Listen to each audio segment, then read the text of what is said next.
우리가 시편을 묵상하고 있는데 이 시편은 기록될 때의 상황과 분위기를 알면은 그 시편이 전달하는 메시지를 이해하고 해석하는데 훨씬 도움이 됩니다.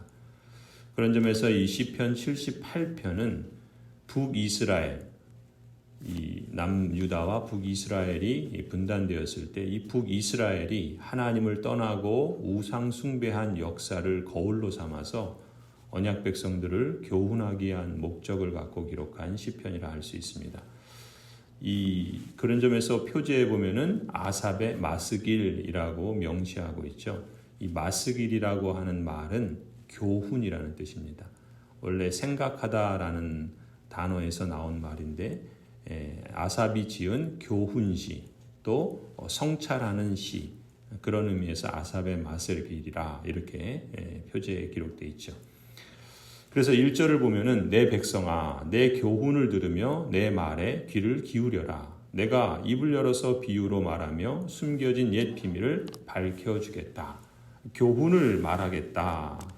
그 교훈을 들으라. 이렇게 시작하고 있죠. 그렇다면 어떤 방법으로 교훈하는가? 그게 3절에서 6절이에요. 들어서 아는 바 조상들이 전하여 준 바를 가르치는 것이죠. 그리고 4절의 표현대로 하면은 그러한 것들을 즉 들어서 알고 또 조상들이 전해준 내용들을 숨기지 않고 전하는 것 그러한 방법이죠. 또 5절 6절에서는 자손에게 대대로 알려주고 또 그 자손이 그 다음 자손에게 대대손손 전하게 하시는 방법으로 교훈하는 것을 볼 수가 있습니다. 그렇다면 교훈하는 내용은 또 무엇이었는가? 4절을 보면은 후반부에 곧 주님의 영광스러운 행적과 능력과 그가 이루신 놀라운 일들 이런 내용들을 교훈하는 거죠. 말하자면 첫째로 교훈해야 될 내용이 있다면 그것은 바로 하나님이 누구신가요?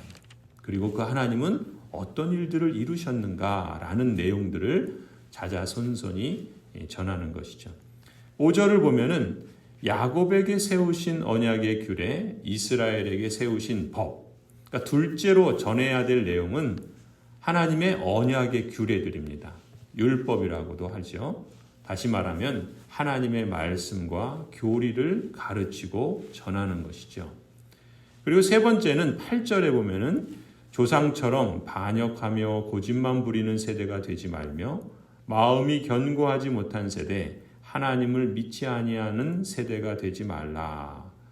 이 교훈하는 내용이 보면은 무엇이냐면 셋째가 이런 거예요.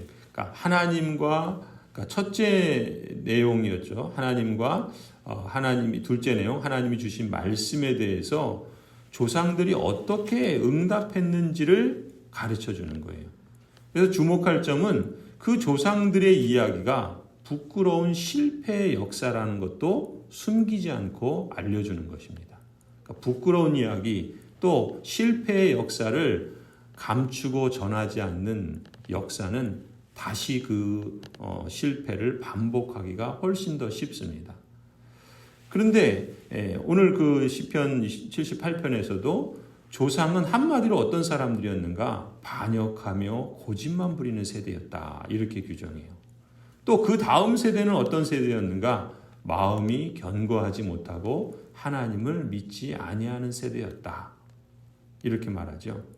그러니까 첫째로 전하는 내용, 즉 하나님이 누구시고 어떤 일을 이루셨는지, 또 둘째로 전하는 내용, 즉 하나님이 약속하신 언약과 말씀과 교리를 마음에 두지 않은 조상들은 교만으로 폐역을 낳았죠.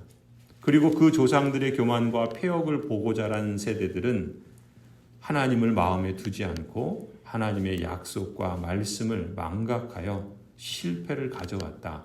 이런 과거의 북이스라엘의 역사를 가감없이 전달하면서 교훈했던 것입니다. 그럼 굳이 이렇게까지 교훈해야 되는가? 이렇게까지 교훈하는 목적이 무엇인가? 7절에 밝힙니다. 그들이 희망을 하나님에게 두어서 하나님이 하신 일들을 잊지 않고 그 계명을 지키게 하는 데 목적이 있는 것이죠.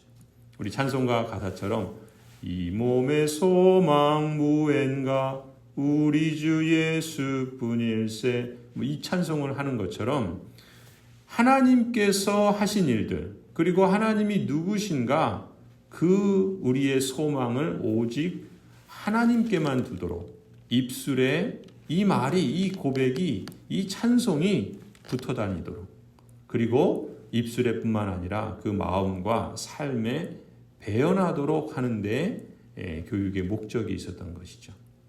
또 다른 교육의 목적을 8절에서는 이렇게 말합니다. 이 8절은 그러니까 앞서 교육의 내용이기도 하면서 동시에 교육의 목적이 될 수도 있어요.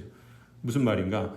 그들의 조상들처럼 반역하며 고집만 부리는 세대가 되지 않도록 하는 데 목적이 있는 거예요.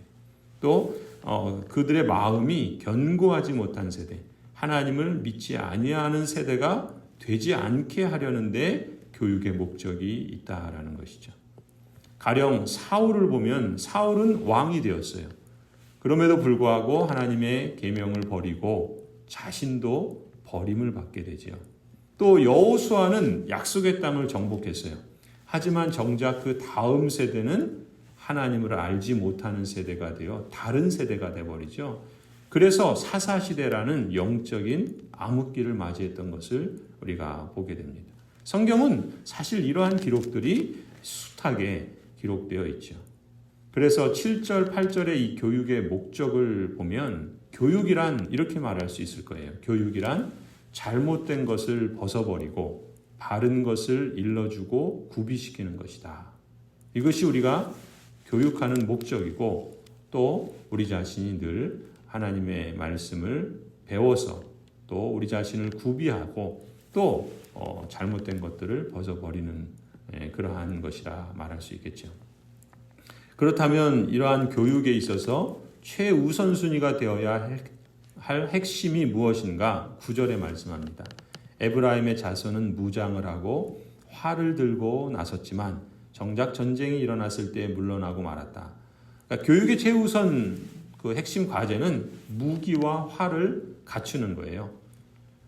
그것은 물리적인 전쟁만이 아니라 영적인 전쟁도 마찬가지입니다. 영적인 전쟁을 하나님의 언약 백성들은 매일매일 치르게 됩니다. 그때 물러가지 않고 맞서 싸워 이길 수 있는 준비를 하는 것이 바로 교육의 핵심 과제라고 말할 수 있겠죠.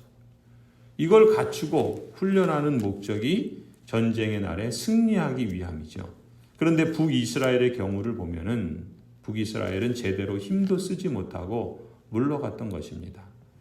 그렇다면 그들의 문제가 무엇이었는가? 무기와 활을 갖춘다고 하면서 정작 힘써 갖추어야 할 핵심을 놓쳐버렸던 게 그들의 패배의 원인이라 말할 수 있어요. 그게 10절, 11절입니다. 그들은 하나님과 맺은 언약을 지키지 않으며 그 교훈 따르기를 거절하였다. 그들은 그가 이루신 일들과 그가 보이신 기적들을 잊어버렸다. 이것이 북이스라엘이 실패했던 원인이었던 것이죠. 하나님의 언약 백성 여러분, 과거 이스라엘을 두고 반역하며 고집만 부리는 세대라고 하고 또 그 자손들을 두고 마음이 견고하지 못한 세대, 하나님을 믿지 않는 세대라고 불렀던 이러한 전철을 우리는 되밟지 않아야 되겠습니다. 그것을 되밟지 않도록 기도하며 또한 힘써야 할 줄로 믿습니다. 우리 자신이 하나님의 언약 백성으로서 하나님이 누구신지 또 어떤 일들을 이루셨는지를 하나님의 말씀을 통해서 부지런히 배워야 할 줄로 믿습니다. 또 배운 말씀과 그 교리를 기억하고 마음에 새겨서 하나님 앞에서나 또 사람 앞에서도 성실하고 신실하도록 힘쓰십시다. 또한 우리가 부모로서 또 혹은 선배로서 우리 자녀들이나 우리 다음 세대들에게 말로서 또 행실로서 또 삶으로서 이걸 전하고 들려주고 보여주고 전수하는 데 힘써야 할 줄로 믿습니다. 하나님께서 여러분과 여러분의 자녀들에게 또 우리와 우리 다음 세대들에게 이 열매의 복을 풍성하게 맺게 해주시기를 간절히 축원합니다.